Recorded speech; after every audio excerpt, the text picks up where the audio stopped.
Glória a Deus. Vamos lá, queridos. Romanos, capítulo de número 12.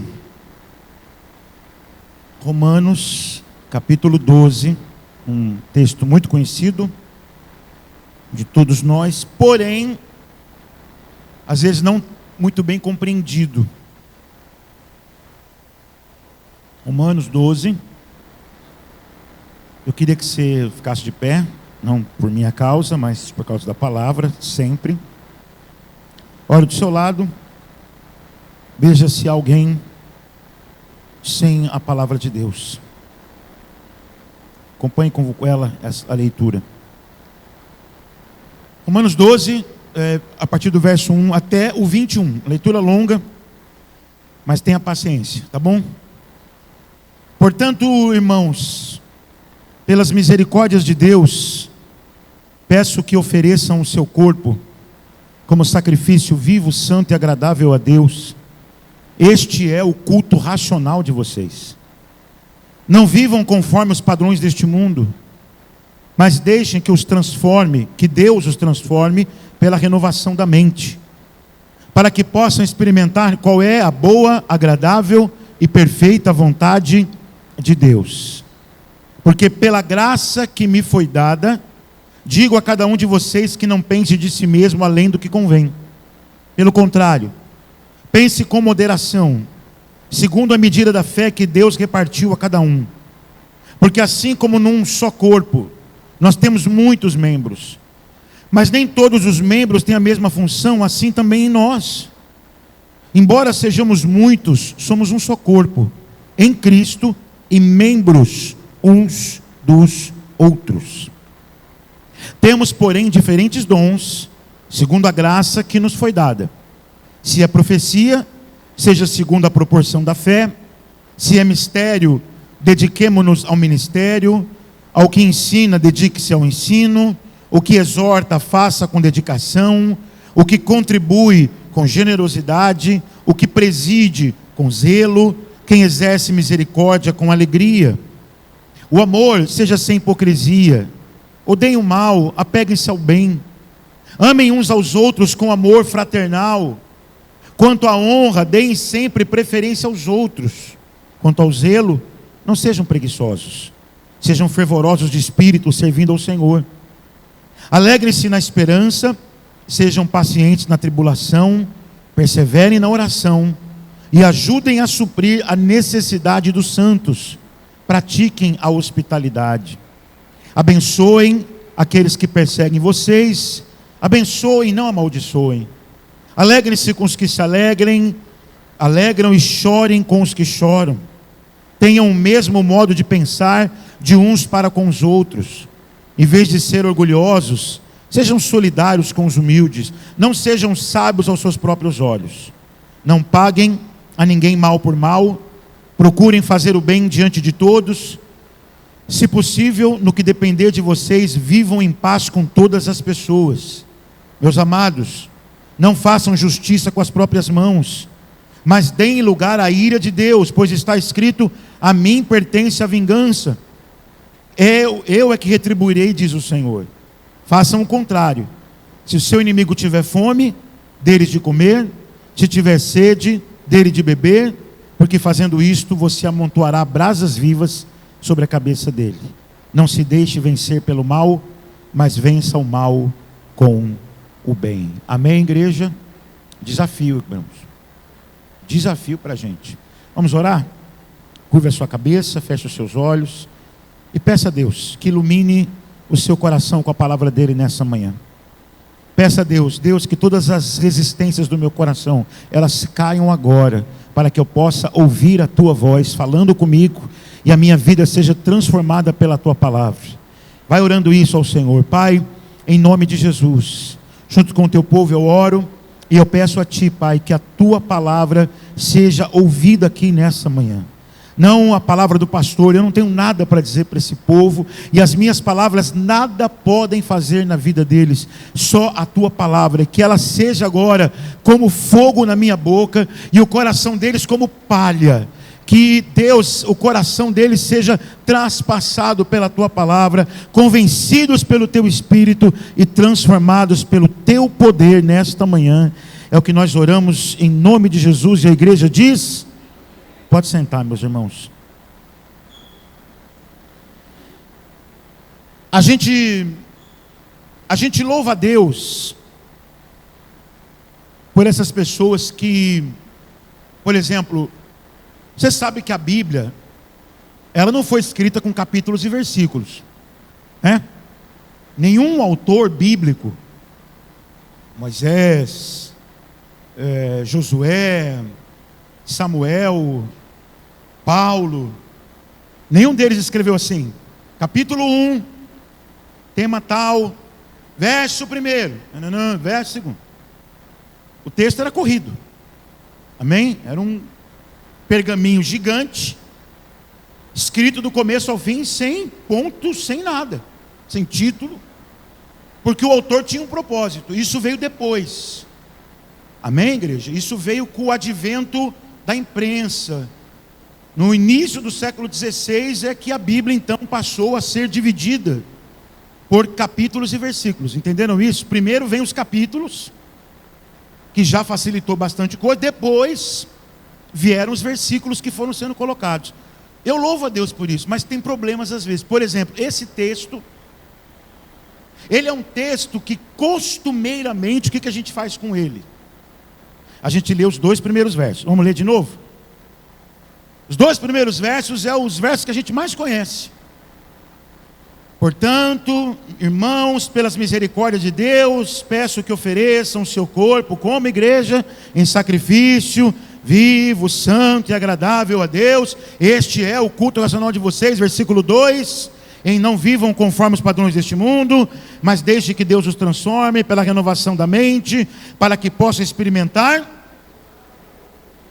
E a gente para aqui.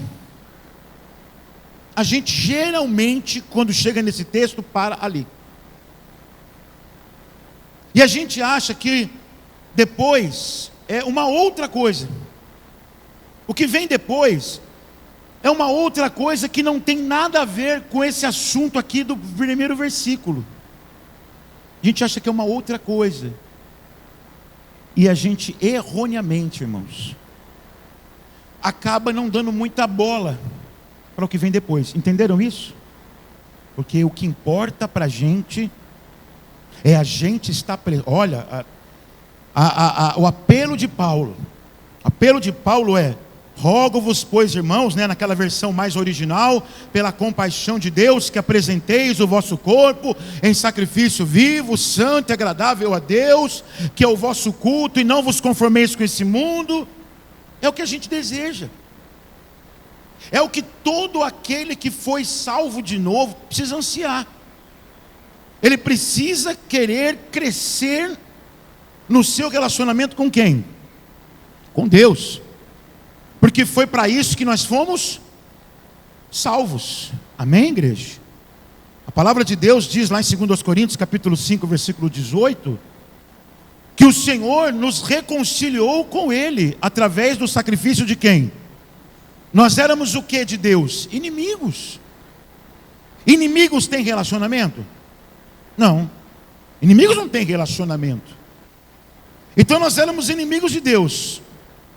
Não tínhamos relacionamento com Ele. Fomos em Cristo perdoados. Ou seja, o nosso relacionamento com Ele foi Mas eu pergunto para você, será que é só com Deus, igreja? Será que... Porque há 2 domingos atrás, eu preguei sobre crescimento, lembra disso? O crescimento que nós precisamos buscar, a maturidade, né? Até que cheguemos todos à estatura de varão perfeito, a estado de pessoa madura, a plenitude da altura de Cristo. Vocês lembram disso? Então nós temos que crescer espiritualmente, sim, igreja, e eu falei sobre isso. E esse crescimento, como eu falei, quero repetir de novo, ele não se dará de forma autônoma. Lembra disso? Deus dotou o seu corpo, Deus deu a sua igreja, gente com dons. para nos ajudar a crescermos, para que nós possamos cumprir o nosso serviço. Abra comigo aí, Efésios, só para a gente relembrar, capítulo 4, a partir do versículo 11, o texto diz: Ele mesmo concedeu uns para apóstolos, outros para profetas, outros para evangelistas e outros para pastores e mestres, com vistas ao aperfeiçoamento dos santos. Amém, igreja? Entende isso? Por que que Deus dá dons a algumas pessoas? Porque Ele quer que o seu povo seja o quê? Aperfeiçoado. Entenderam isso? Para que Deus quer que o seu povo seja aperfeiçoado? Para o seu, veja comigo, versículo de número 12 ainda, para o desempenho do seu serviço. Compreenderam como uma coisa está ligada na outra? Veja bem, Deus deu, e eu já falei, vou repetir isso aqui de novo, quando está escrito Deus deu, essa palavra no grego é Deus presenteou, ok? São presentes de Deus para nós, para nos ajudar com que a gente seja aperfeiçoado. Logo, irmãos, o pensamento individualista, que marca muito essa geração, igreja, esse pensamento não é periférico que eu digo, é esse pensamento individualista, autônomo, autossuficiente, do eu não tenho nada para aprender com você, sabe, nada para aprender com você, porque eu sou o meu padrão. Irmãos, esse pensamento é totalmente anticristão, irmãos, porque a palavra do meu Deus está dizendo para mim, Ele deu dons a homens, visando o meu aperfeiçoamento, para o desempenho do meu serviço, para que eu sirva bem. Compreenderam isso? Para que eu sirva bem ao seu reino. Esse crescimento não vai se dar de forma autônoma, digo de novo isso. Digo de novo, repito, não vai se dar de forma autônoma. Você precisa se submeter ao magistério da igreja. Você precisa se submeter àquelas pessoas que o Senhor tem dotado com o coração, que amam a palavra, que estudam, que se dedicam, para aprender com elas. Amém, igreja? Porque nisso você vai. Só que a gente não cresce só para cima, irmãos. E hoje, vamos voltar aqui no texto, por favor, de Romanos. O que eu quero falar com vocês também é sobre crescimento, mas não sobre um crescimento vertical, o crescimento horizontal, ou seja, para os lados. Deixa eu te falar uma coisa, você sabia que a igreja, ela tem uma tríplice missão? Como assim, pastor? Toda igreja não, né? A igreja de Jesus, ela tem uma tríplice missão. Não, pastor, mas a missão da igreja é fazer discípulos. Sim, a gente aprendeu isso, principalmente aí pela liderança. Mas, na verdade, essa missão, ela se divide em três partes. A primeira parte, adorar a Deus. Toda igreja precisa, igreja? Adorar a Deus pelo quê? Pelo que já recebeu, não é pelo que vai receber. Entende isso? Você percebe que o apelo de Paulo, vamos comigo aí de novo, no versículo 1. Paulo está fazendo um apelo. Rogo-vos, pois, irmãos, ou na versão que eu estou usando, peço. É um apelo, tá, igreja? É como se Paulo estivesse fazendo um rogo. Por isso que a versão Almeida atualizada, revista, né? Ela fala, rogo-vos, pois, irmãos. Ele está fazendo um apelo. E o apelo que Paulo está fazendo, ele tem um fundamento. Qual é o fundamento? Rogo-vos pela compaixão de Deus. Ou ele fala assim, peço pelas misericórdias de Deus. Então tem um fundamento o pedido de Paulo. Paulo está dizendo para aquela igreja, Adorem a Deus. E o fundamento da adoração de vocês não é pelo que vocês vão receber, é pelo que já receberam. Porque, igreja, quando a gente chega no capítulo 12 de Romanos, o final do capítulo, do capítulo 11, que é aquele conhecidíssimo, né? Porque dele, por ele, são todas as coisas, a ele a glória eternamente. A gente lê esse texto assim, sabe, tão normalmente. Mas como eu falei para você, não existe, na carta de Paulo originalmente, não há o capítulo 11, acabou, começa o 12. É tudo uma coisa só. E os estudiosos acreditam o seguinte, irmãos: à medida que Paulo foi escrevendo essa carta, ele começa com a queda, capítulo 1, o que a queda fez? Aí capítulo 2, a queda, capítulo 3, a queda. Aí ele começa a falar sobre justificação. Vocês estavam em pecado, vocês estavam separados de Deus, todos eram pecadores, ninguém buscava a Deus, mas Ele gratuitamente justificou vocês em Cristo Jesus. Ou seja, hoje vocês saíram de pecadores para inocentes, vocês não têm mais nenhum crime diante de Deus. No capítulo 5, ele vai dizer: tendo, pois, sido justificados com Deus, temos paz com Deus. E aí ele vai falar sobre justificação, santificação, adoção. Ele vai falar sobre tudo isso, igreja. E nós entendemos que o coração de Paulo vai se enchendo de alegria. O coração de Paulo vai se enchendo de um êxtase espiritual. E aí ele termina lá no final do capítulo 11: porque dele, por ele e para ele são todas as coisas. É doxologia, é louvor a Deus. Só que você acha que Paulo fez assim, irmãos? Porque dele, por ele e para ele. Aí ele parou. Rogo-vos, pois não. Ou seja, esse pedido de Paulo ainda continua, contagiado por essa alegria. Amém, igreja? Esse pedido de Paulo no capítulo 12 não é um pedido áspero. Entendem isso? Amém, queridos? É um pedido cheio de emoção no coração. O pedido dele é para que essa igreja se entregue. É porque aquela igreja precisava pensar em quanto eles foram alcançados, escute por favor, pela graça de Deus.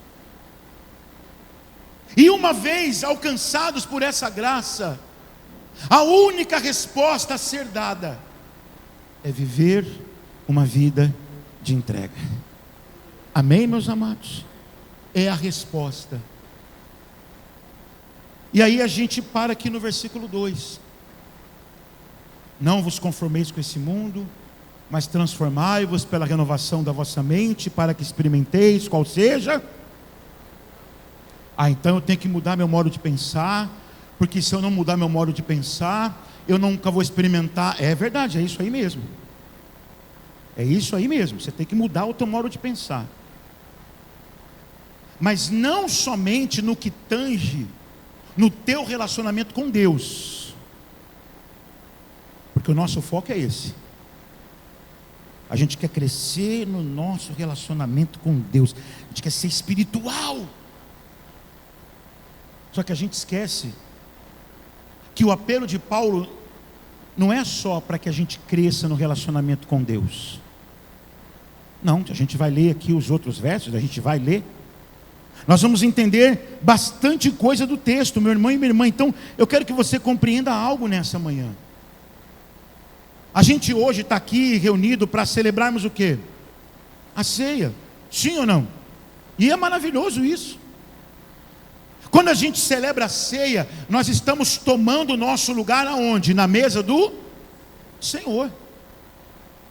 Poder participar da ceia, irmãos, não olhe para isso como algo comum. Por favor, não negocie culto de ceia, por nada e por ninguém. A não ser que seja assim, não tem como. Porque, irmão, pensa nisso, eu tenho falado isso constantemente. Você não tinha lugar nessa mesa. Essa mesa não era para você. Literalmente dizendo, você só se assenta nela hoje por causa da graça. Então não menospreze esse lugar. Então, poder participar da ceia é tomar o meu lugar a essa mesa. Mas eu tenho uma pergunta para fazer para você. Quantos lugares você acha que há nessa mesa? Hein, meus irmãos? Pastor, há muitos lugares nessa mesa. A gente sabe disso, irmãos. Mas a gente não vive assim. A gente sabe que essa mesa é uma mesa familiar. Essa mesa não é uma mesa de 2 lugares, aonde tem o teu lugar e o lugar de Deus. Entenderam isso? Essa mesa, ela é pequenininha, a nossa mesa, porque ela é simbólica, é um símbolo. Mas essa mesa é a mesa do Senhor. Vocês já viram aquelas igrejas que botavam antigamente a mesa da ceia na frente? Isso é altamente simbólico, isso é muito profundo, tá? Ai, coisa antiga. Pelo contrário, é algo maravilhoso. O dia que a gente puder, vamos colocar uma aqui também. Uma mesa aqui, ficar aqui na frente. Porque é a mesa da comunhão, é a mesa da família de Deus.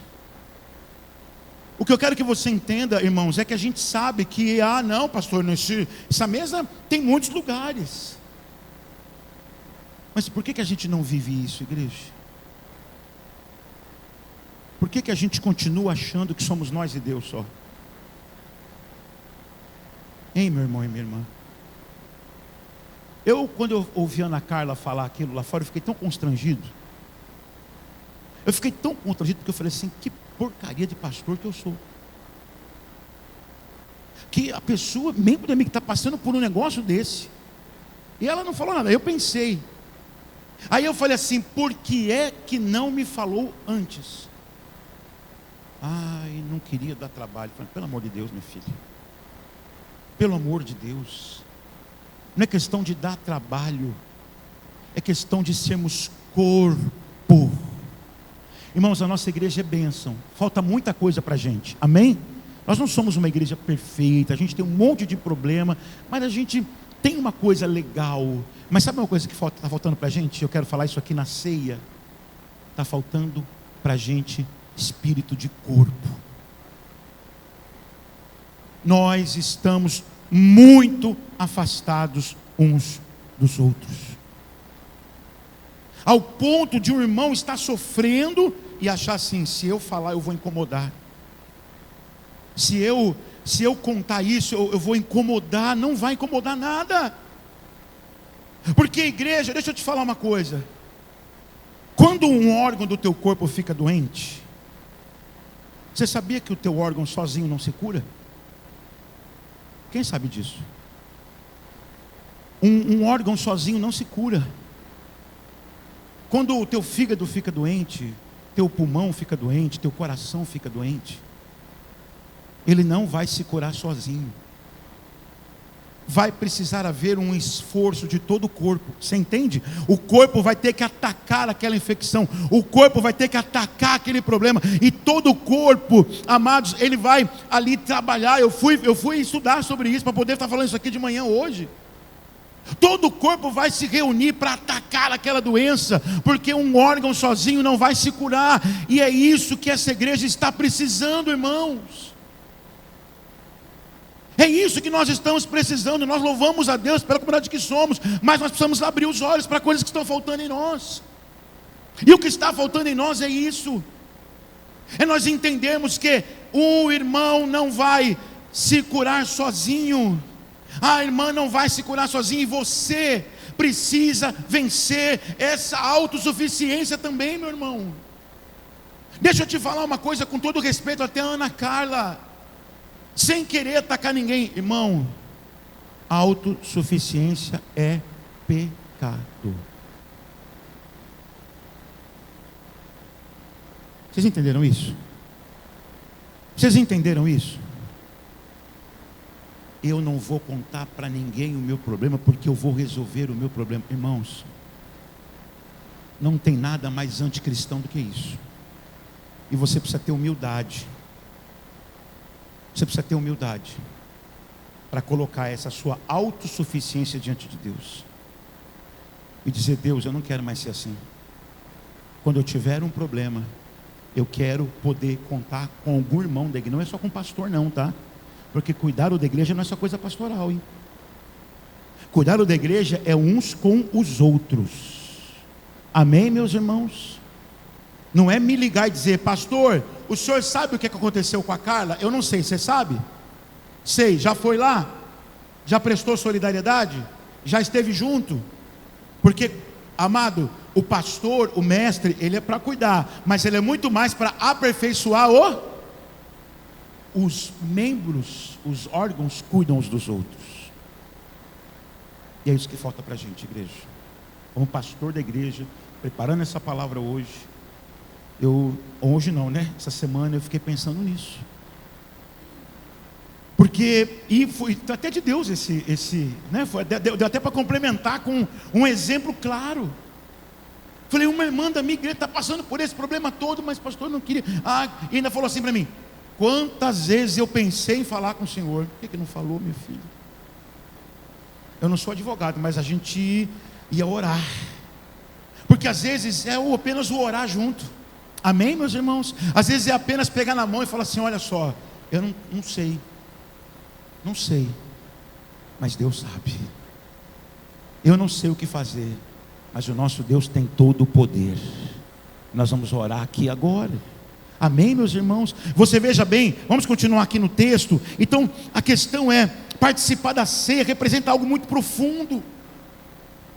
Participar da ceia representa que nós estamos em comunhão com Deus, irmãos, apesar das nossas falhas. Porque ceia não é para os perfeitos, ceia é para os arrependidos. Amém, meus irmãos? É isso que é a ceia. Mas a ceia, ela se torna um termômetro de nosso relacionamento com o Senhor. Quantas vezes talvez você não se sentiu tão bem e não veio até na ceia para não participar? Ou por alguma coisa você estava aqui, mas não participou. Sim ou não? Porque você não se sentiu bem. Entende isso? Então participar da ceia acaba sendo um termômetro. Não, está tudo bem. Apesar dos meus pecados, apesar das minhas falhas, estou conseguindo vencer, estou conseguindo lutar, estou caminhando. Então amém, está tudo bem entre eu e o Senhor. Mas será que a sua vida se resume só a isso, irmãos? A nossa vida em Cristo é só estar bem com Deus e procurarmos manter um relacionamento com o Senhor? Talvez hoje você vai poder se assentar nessa mesa aí com a sua consciência tranquila e em paz, não por causa das suas obras. Se você vai sentar nessa mesa aqui hoje pensando assim: não, eu fiz tudo certinho, essa semana eu não pequei. Já pecou agora, amém? Já pecou agora, mas não, essa semana foi tudo bem, essa semana, sabe, apesar das minhas fraquezas, eu estou bem para participar dessa mesa. Ótimo, maravilha.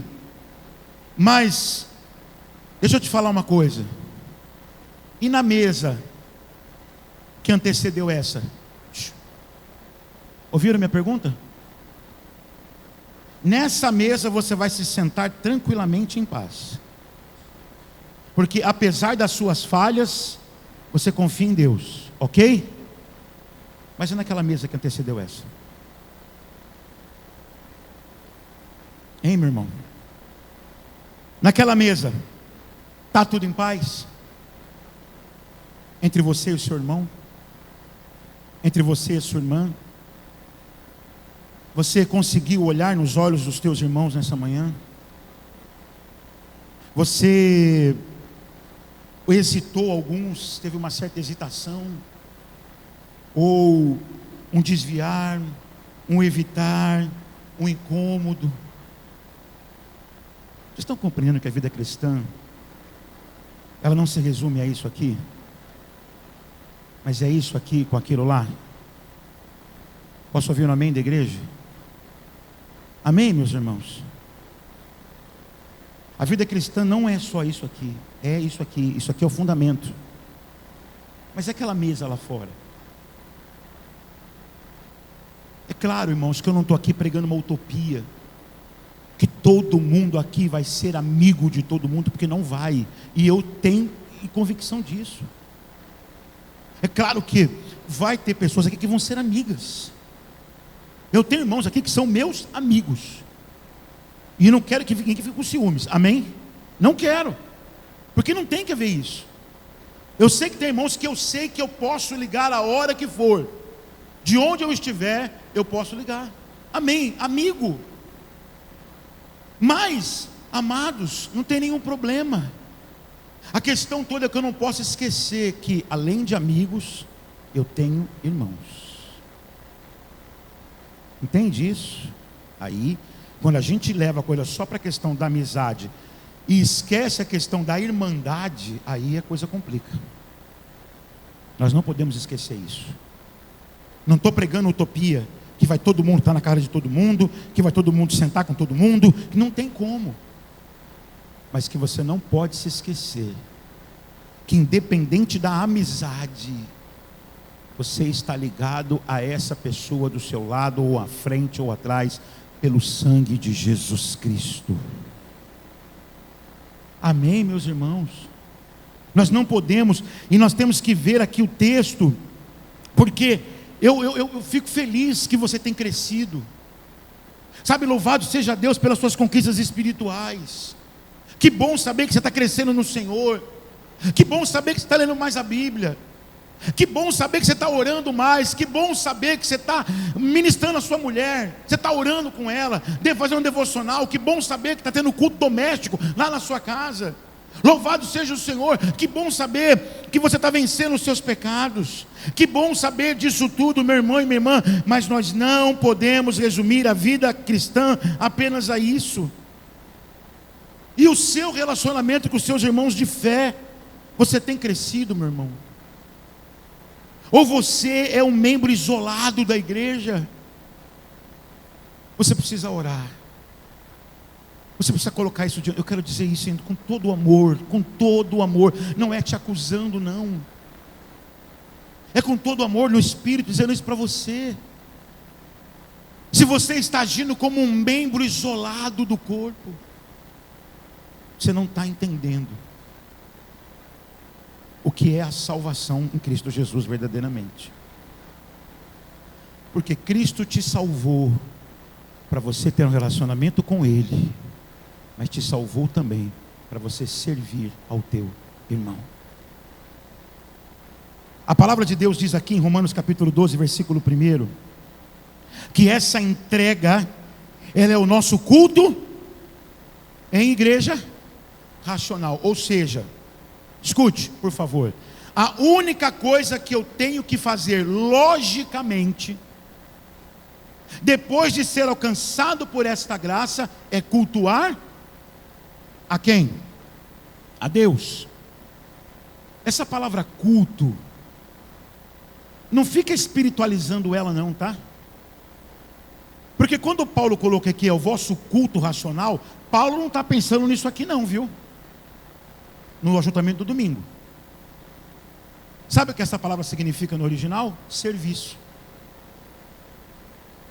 Essa palavra no original, culto, é serviço. Então Paulo está dizendo: vivam uma vida de entrega a Deus, que é a única resposta que você pode dar. Ou seja, sirvam a Deus, é o seu serviço. Você sabia que nos Estados Unidos, irmão, quando você passa na porta de uma igreja, não está escrito lá worship a tal hora, adoração. Sabe como é que os americanos chamam culto? Sabe? Serviço. O americano não chama culto. E eu acho isso interessante demais, porque isso acaba tirando essa mística do culto transcendente, que a gente se arrepia. É serviço. Nós vamos lá naquele momento para todos servirmos a Deus. Isso é maravilhoso. Então o apelo de Paulo, escute aqui por favor, não é apenas para que você sirva a Deus. Porque se a gente continuar aqui, vamos lá comigo por favor, versículos 3 e 4. O que ele vai dizer para nós? Há uma segunda dimensão do apelo, igreja. Olha só, versículos 1 e 2. A primeira dimensão: dimensão espiritual, ok? É você e Deus. Ótimo, maravilhoso. Cresça nisso. Mas agora ele vai mostrar para a gente, o apelo dele continua, o apelo dele não parou na espiritualidade. Porque, meu irmão, deixa eu te falar uma coisa. Você sabe onde que a sua espiritualidade ela é provada de verdade? Olhe para mim, presta atenção. Eu queria te falar isso assim para uma cutucadinha em você. Você sabe aonde é que a tua espiritualidade realmente ela é provada? Nos seus relacionamentos com os teus irmãos da tua igreja. Sabia disso? Se a tua espiritualidade ela não é madura o suficiente para lidar com as diferenças que há entre você e o seu irmão, a sua espiritualidade está direcionada de forma errada. É na comunhão com os irmãos que a gente prova o quanto há de Deus em nós. Amém, igreja? Não adianta, irmão. Não adianta você se trancar naquele quarto e ficar horas ali orando, lendo a Bíblia, louvando, falando em línguas, profetizando. Não adianta subir em monte, jejuando a semana inteira. Se quando você passa por esse portão, você age como um membro isolado do corpo. A igreja é lugar de gente difícil. Você acha que isso é fácil? De fato é. Mas você acha que isso é fácil? Ao ponto de achar que você... Vou me abster porque eu sou uma pessoa... Olha só, sabe qual é o pensamento? O pensamento é assim: a Érica, eu e a Érica, a gente não... Sei, o santo não bate. Isso é brincadeira, tá, irmãos? É algo hipotético, pelo amor de Deus, tá, Érica? Amém? Até porque já tem 20 anos nessa caminhada junto. Então veja bem. Então, eu vou provar a minha maturidade. Eu não vou me relacionar muito com a Érica, porque tem coisas na Érica que me incomodam. Sabe? O jeito dela falar, o jeito dela andar, a cor que ela usa. Então, como eu sou uma pessoa muito madura e eu não quero ter problemas, então eu vou me afastar da Érica. Porque nisso eu provo a minha maturidade. Isso prova o quão a sua espiritualidade é frágil. Isso prova o quanto você não está crescendo naquilo que você deveria crescer. Porque se há uma dimensão espiritual, há uma dimensão comunitária. Eu preciso crescer na dimensão comunitária. Se tranque no seu quarto, feche a sua porta, se pendure no lustre, de tanta unção que você recebe ali. Mas quando você sair de lá, quando você chegar aqui, viva isso. Viva isso. Porque se você não consegue viver isso aqui, o que você está vivendo lá, desculpa dizer, nem sei se de Deus é. Nem sei se de Deus é. Porque o texto diz aqui, versículo 4, porque assim como num só corpo temos o que, igreja? Mas nem todos os membros têm a mesma. Ou seja, o que tem no corpo? Diversidade. Ok? Irmão, presta atenção comigo. Se houvesse um corpo só feito de orelhas, qual é a função disso? Hein, irmãos? Se houvesse um corpo só feito de olhos, qual é a função disso? Deixa eu te falar uma coisa, eu quero que você perceba, e eu vou confessar uma coisa aqui para vocês, que eu nunca tinha percebido isso aqui no texto, eu achei profundo. Versículo de número 5. Assim também nós, ou seja, diversamente, embora somos em Cristo e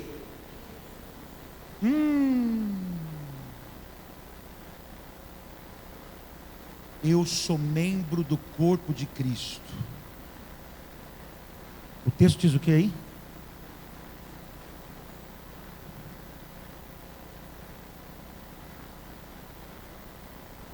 Você é membro do seu irmão do lado aí? Na sua frente, atrás. Esse irmão aí, ele pode te ligar. Quando esse irmão aí, à sua frente, ao seu lado, quando ele tem algum problema, ele pensa em você. Passar uma mensagem para a Luciana. Estou aflito. Estou aflita. Passar uma mensagem para o Paulo. Vou passar uma mensagem para o Rodrigo. Passar uma mensagem para o Guilherme. Hein, meu irmão? Hein? Para o Rafael. Para os Rafaéis, né? Estão os dois ali atrás. Você entende isso? Vocês estão compreendendo a seriedade, irmãos, do que é ser corpo de Cristo? Você não é membro da igreja, você é membro do teu irmão. O teu irmão precisa de você. A tua irmã precisa de você, mesmo com todas as diferenças que existem entre vocês. Assim como um coração é diferente de um pulmão, o que é um pulmão sem um coração? O que é um pulmão sem um rim? Se você pegar um pulmão e um rim, são iguais? São, igreja? Não, mas eu te pergunto, como é que um pulmão vive sem um corpo sem rim? Vive? Não vive. Então há diferenças entre nós. Nós gostamos, eu por exemplo, a diferença entre minha mulher, irmão. Minha mulher fala assim, só usa roupa preta. Meus filhos reclamam, parece o armário da Mônica, com aquele vestidinho vermelho. Não tem da Mônica? O meu em casa é só preto, eu só uso preto agora porque eu suo muito. E aí eu não vou ficar, né? Então agora é só preto. Minha mulher gosta de verde. Minha mulher fez, botou uma parede lá em casa verde. Amém, igreja? Ó, uma luta, mas botou a parede verde lá, porque ela gosta do verde. Você entende isso? Há diferença entre eu e ela. Vai haver diferenças entre nós, mas eu não vivo sem ela. Amém, igreja? É assim, você não pode viver sem o teu irmão. A musiquinha lá do Daniel de Souza, ela parece infantil. Você não gosta de cantar, pelo amor de Deus. Quando o pastor começa com recebi, eu já sei que ele vai querer negócio de abraça o teu irmão, abraça a tua irmã, olha para ele. Ai, tomara que ele não cante aquela música. Nós tínhamos que cantar todo domingo essa música. Nós tínhamos que cantar todo domingo. Você entende isso? À luz do texto bíblico, sim ou não, igreja? Quem entendeu isso aqui? Não é questão de preferência, é questão de necessidade. Eu preciso sim. A gente não concorda em tudo, nem da mesma cor. Você gosta de cachorro quente, eu como hambúrguer. Mas amém, meu irmão, eu preciso de você. Porque eu tenho uma função, você tem outra. E juntos, no nosso serviço a Deus, nós vamos caminhar e crescer. Amém, igreja do Senhor. A música não é infantil não, a música é para gente madura. Sabia disso? Você acha que a música é para criança cantar? Ai, quando o pastor fala assim, olha para o teu irmão, parece criança. Não, não parece criança. Parece gente crente. Parece gente convertida, parece gente que foi quebrantada, que deixou o orgulho de lado, parece gente, meu irmão e minha irmã, que tem humildade no coração e sabe que não pode viver autonomamente. Eu preciso de você. Faz isso agora aí do seu lado.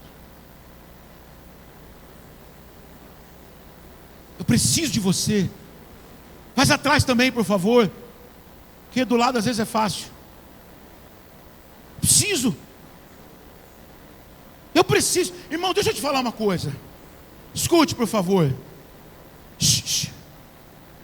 Não façam isso porque o pastor mandou, não. Escute, por favor, não faça isso porque o pastor mandou. Faça isso porque você está sentindo uma palavra no teu coração. Eu vou pedir para você fazer isso de novo. Escute, se a palavra não está falando com você, não faça. Não faça. Mas se ela está falando ao seu coração, faça isso de novo agora com verdade. Eu preciso de você. Eu preciso de você. Amém? Eu preciso. De você eu não preciso não. Bart, eu preciso de você. Homer, eu preciso de você. Amém? Eu preciso. Amém? Preciso de você. Não é infantil, igreja. É espírito de corpo. É quando eu tiver um problema, eu sei para quem eu posso ligar. Mas não é aquele teu amigo, é da tua igreja, meu irmão. Porque talvez você pensou assim, eu tenho amigos que eu sei que eu posso ligar, mas da tua igreja. Escute, amém. Eu não tenho ninguém fora da igreja, porque minha vida é na igreja. Mas talvez você tenha amigos fora da igreja, maravilha, continue. Mas quando você pensa em socorro, em ajuda, quem da igreja você pensa? No pastor, não só em mim, irmãos. Não só em mim, que bom que você pensa em mim. Pode ligar a hora que... Eu sempre falo isso, irmãos. É a hora que for, não tem a madrugada, não tem isso. É que nem médico, o pastor é que nem médico, não tem horário. Mas fora o pastor, meu irmão e minha irmã. Porque nós somos um corpo. Nós somos um corpo, Paulo está dizendo isso para nós. Paulo usa essa imagem forte, membros uns dos outros. E isso tem que mudar tudo na nossa vida, igreja. Isso tem que mudar tudo na forma como nós estamos nos relacionando. Sabe por quê? Porque igreja você não frequenta. Igreja você não frequenta. Igreja você participa. Igreja você pertence. Amém, meus irmãos? Eu pertenço a essa igreja. Eu participo dessa igreja. Tem que mudar tudo, meu irmão, minha irmã. Como membro do corpo, você pertence às pessoas. Porque o texto bíblico está dizendo para nós: somos membros uns dos outros. No mundo, irmão, você escolhe com quem se relaciona. É verdade ou não é? Mas na igreja não. Na igreja você não pode escolher. E sabe o que é interessante aqui que Paulo fala, versículo de número 2? Quando ele fala assim, olha só: não vos conformeis com este mundo, não é isso que ele fala aí? Não vivam, né? A versão que eu estou usando aqui é: não vivam conforme o padrão deste mundo. Queridos, qual que é o padrão deste mundo? Primeira coisa, o mundo não pode ser padrão em nada para nós. Em nada. Por mais coisas que a gente veja até boas, não pode ser um padrão para a gente. Não vos conformeis, não entre nesse mundo. Nós temos que entender o seguinte: esse mundo está caído. Está ou não está? Sim ou não? Está caído. Nada funciona como Deus planejou que funcionasse. Nem o nosso relacionamento com Deus, nem com os outros. Então há um confronto aqui inevitável entre o modo de pensar do mundo e do cristão. Amém? É um confronto inevitável. O mundo pensa de um jeito, o cristão vai pensar de outro. Como é que o mundo pensa? De forma autônoma. Nós criamos filhos para o mundo. Não é isso que a gente fala? Sim ou não? Para serem independentes. Nós queremos, principalmente as meninas, né? Hoje em dia, feminismo, não pode depender de ninguém, tem que ser dona de sua própria vida. Então o mundo tem esse pensamento autossuficiente, independente de Deus e dos outros. O mundo aqui de Romanos 12, irmãos, sabe como é que o mundo de Romanos 12 ele se relaciona? Aproxime-se de quem é fácil.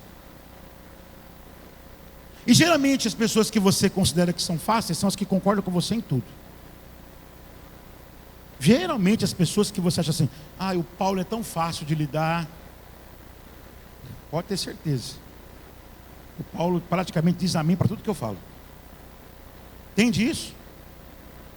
Mas a Célia, vixe, a Célia, olha, faça isso, faça aquilo, vai para lá, pega aquilo.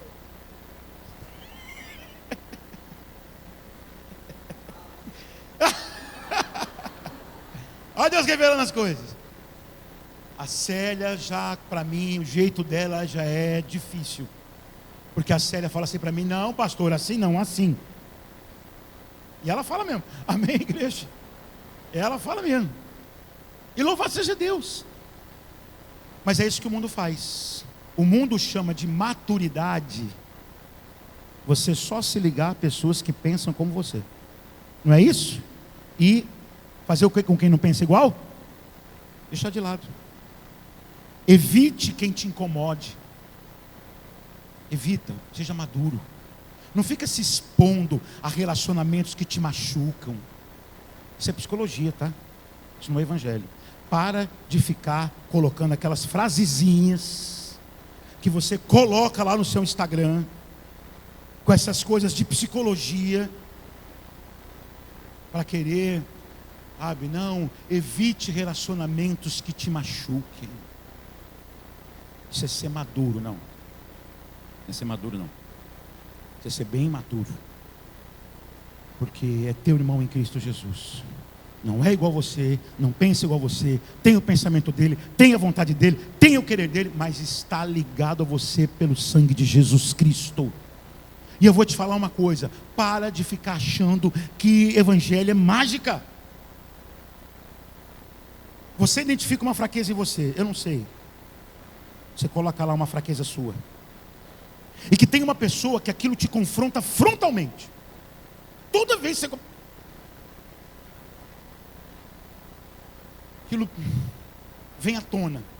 Não fuja. Deus está usando aquela pessoa para aperfeiçoar você.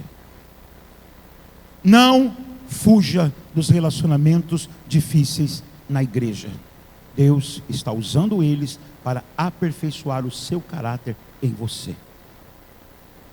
Amém, igreja? Não fuja. Não descarte quem falha. Não retribua na mesma moeda. Essa é a forma do mundo.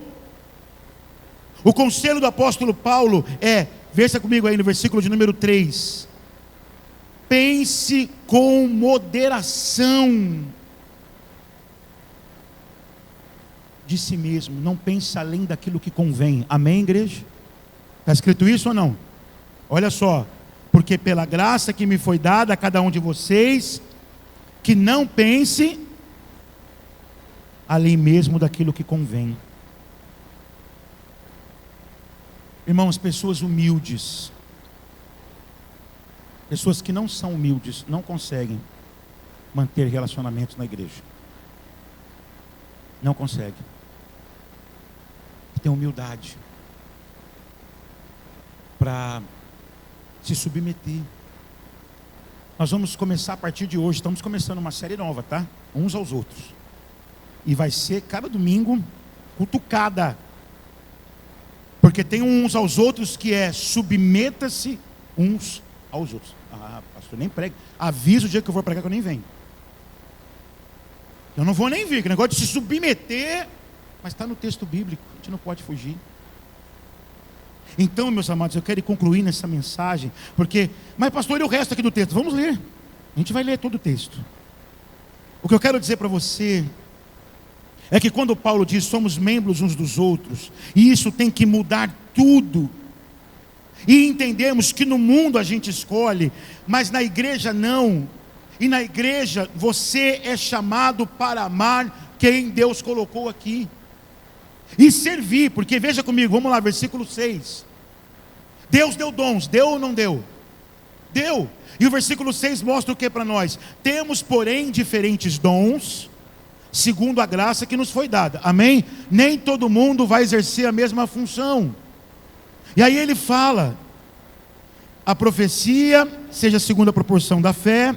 Se é ministério, dediquemos. Sabe o que é isso aqui? Diaconia.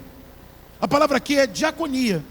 Você foi chamado para servir aos outros, para servir à mesa, porque a palavra diácono é garçom, e garçom é aquele que serve à mesa. Faça com dedicação, dedique-se. Quem ensina, dedique-se ao ensino. Quem exorta, aquele que está pregando aqui praticamente, faça com dedicação. O que contribui, com generosidade. O que preside, o que administra, amém? Com zelo. Quem exerce misericórdia, com alegria. E aí ele dá uma lista para nós, irmãos, de como nós vamos manter os nossos relacionamentos dentro da igreja. O amor seja sem hipocrisia. Odeiem o mal, apegue-se ao bem. Amem uns aos outros com amor fraternal. Quanto à honra, deem sempre a preferência aos outros. Se você vir alguém aqui na igreja sendo honrado, irmão, louve a Deus por isso. Aí o pastor nem falou de mim.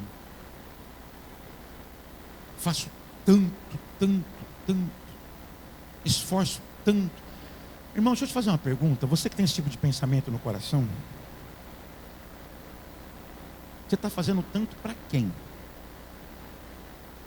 Para que você tenha uma esfera de poder? Ou porque há no seu coração um desejo de serviço? Porque está revelado, viu? Se quando você vê um irmão sendo honrado e você não, está revelado na verdade a intenção do seu coração verdadeiramente. Você esperava receber algo por aquilo. Entende isso? Quanto à honra, prefira que os outros recebam. Isso é desafiador demais, sim ou não? É muito, igreja, mas isso é o corpo de Cristo. Quanto à honra, né? Deem preferência sempre aos outros. Olha o versículo 11. Quanto ao zelo, a diligência. Sabe ser uma pessoa diligente, que não desiste. Diz o que aqui? Não sejam preguiçosos, irmãos. Sejam fervorosos de espírito, servindo ao Senhor. Alegre-se na esperança. Sejam pacientes na tribulação. Perseverem na oração. Ajudem a suprir as necessidades dos santos. Pratiquem o que, igreja? Nós temos um projeto que nós não conseguimos colocar em ação aqui ainda. Mas que eu já falei com a liderança isso. Nós abrirmos a nossa casa no domingo de ceia para recebermos uma família para almoçar com a gente. Nós vamos colocar isso em prática ainda. Em nome de Jesus. Os membros vão receber uns aos outros. Domingo de ceia, para aproveitar que é ceia. Então a gente vai no domingo de ceia. Na minha casa eu vou receber uma família. Lá no Vinícius outra, na Carla outra. Entende isso? Nós vamos fazer isso, hospitalidade, irmãos. A nossa casa está aberta para quem, igreja? Está aberta para os meus filhos, para o meu pai, para minha mãe. Oh, maravilha, hein?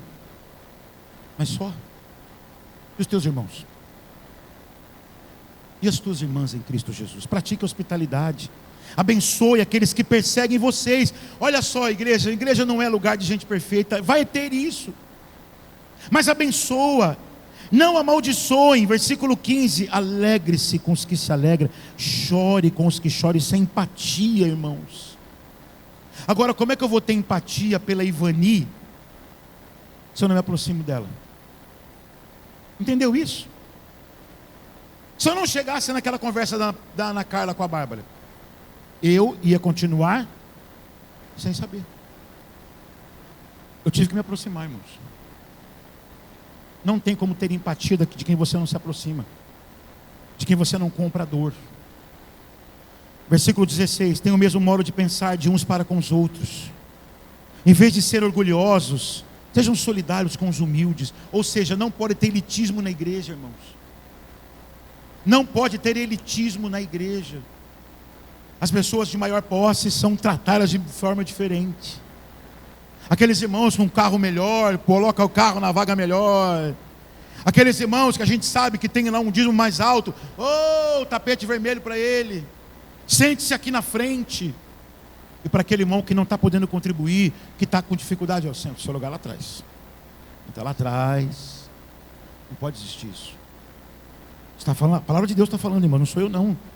Não sejam sábios aos seus próprios olhos. Mas também há uma terceira dimensão, a dimensão social, como nós vivemos em sociedade.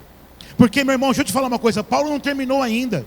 Se é desafiador viver com pessoas difíceis dentro da igreja, agora ele vai ampliar o horizonte. E aí vai levar a gente lá para fora. Como viver com pessoas difíceis no mundo? Entende isso? Agora é uma terceira dimensão. E a resposta ainda é mais radical. Vamos lá com a resposta? 17 até o 21. Não paguem a ninguém mal por mal. Procurem fazer o bem diante de, se possível, no que depender de vocês, vivam com todas as pessoas. Tem gente que é encrenqueira, né, irmãos? Tem ou não tem? Só não tem paz. E olha, deixa eu falar uma coisa, às vezes o problema nem é você, tá? Às vezes a pessoa ela não tem paz mesmo, ela é encrenqueira com todo mundo. Mas no que depender de você, tenha paz com ela. Se ela quiser brigar, o problema é dela. Entende isso? Mas você não seja o briguento. Vive em paz com todos. Meus amados, não façam justiça com as próprias mãos, mas deem lugar à ira de Deus. Pois está escrito: a mim pertence a vingança, eu é que retribuirei, diz o Senhor. Façam o contrário. Se seu inimigo tiver fome, dele de comer. Se tiver sede, dele de beber. Porque fazendo isto, você amontoará brasas vivas sobre a cabeça dele. Não se deixe a vencer pelo mal, mas vença o mal com o bem. Amém, igreja? Eu quero concluir essa mensagem, irmãos, apontando algumas coisas para vocês desse texto. Primeiro, que a igreja não é um ambiente de afinidade natural, tá? A igreja não é um lugar de afinidade natural. É um grupo de pessoas que não são fáceis, mas é um corpo redimido ainda em processo, aonde o ego é confrontado, a paciência é exigida e o perdão é necessário. Amém, igreja? O perdão é necessário. Amados, pessoas difíceis não podem ser um obstáculo. Mas pessoas difíceis, elas são um instrumento de Deus para a nossa transformação. É fácil nós dizermos assim: não me conformo com o mundo, pastor. Eu não me conformo, Deus sabe que eu não me conformo com o mundo. Eu tenho uma mente renovada. Mas você não suporta o irmão difícil. Entendeu isso?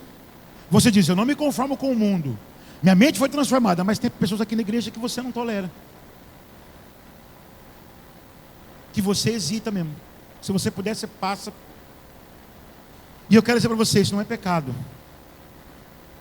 É questão de afinidade. Não estou te criticando por isso. Eu estou apenas dizendo que é bíblico. Coloquem isso em oração. Você não vai ser amigo de todo mundo,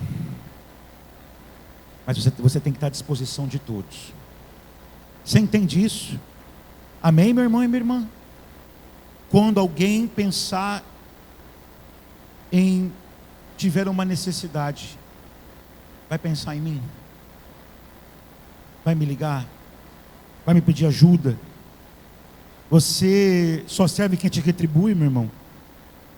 Você perdoa quem te fere? Evitar pessoas difíceis na igreja não é sabedoria, irmãos.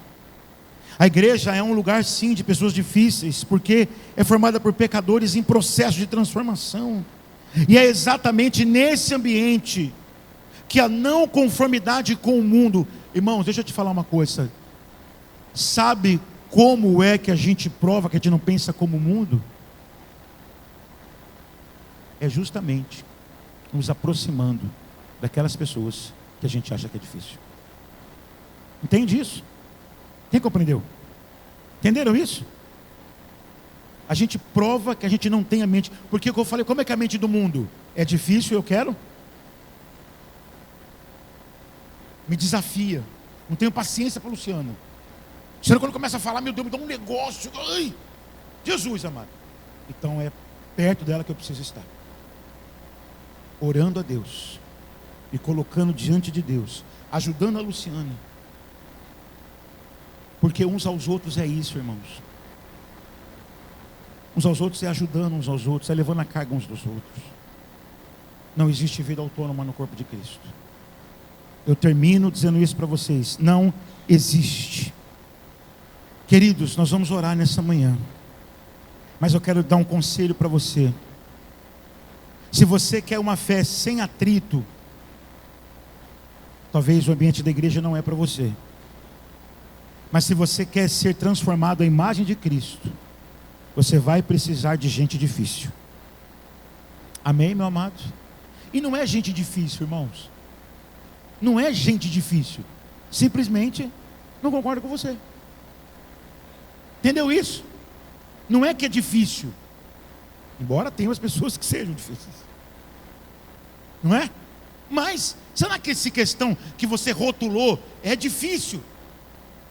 Será que não é simplesmente porque fala não para você? Simplesmente porque te ajuda ou toca em algumas feridas tuas que você quer esconder? Aí é difícil. Porque assim é com Cristo, irmãos. Cristo lida com a gente assim, meus amados. Ele continua nos moldando dentro da sua igreja.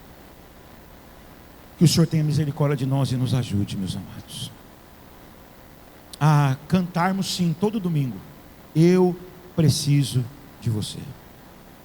Vocês entenderam isso, irmãos? Nós somos membros uns, com toda a diferença. Com toda a diferença, nós somos membros uns dos outros. Vamos orar?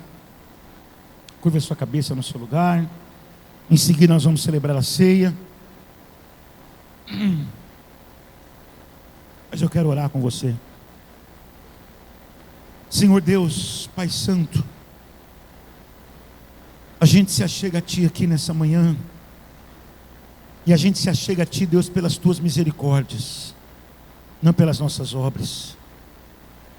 E nós confessamos, ó Deus, que muitas vezes nós não temos vivido como esse sacrifício vivo.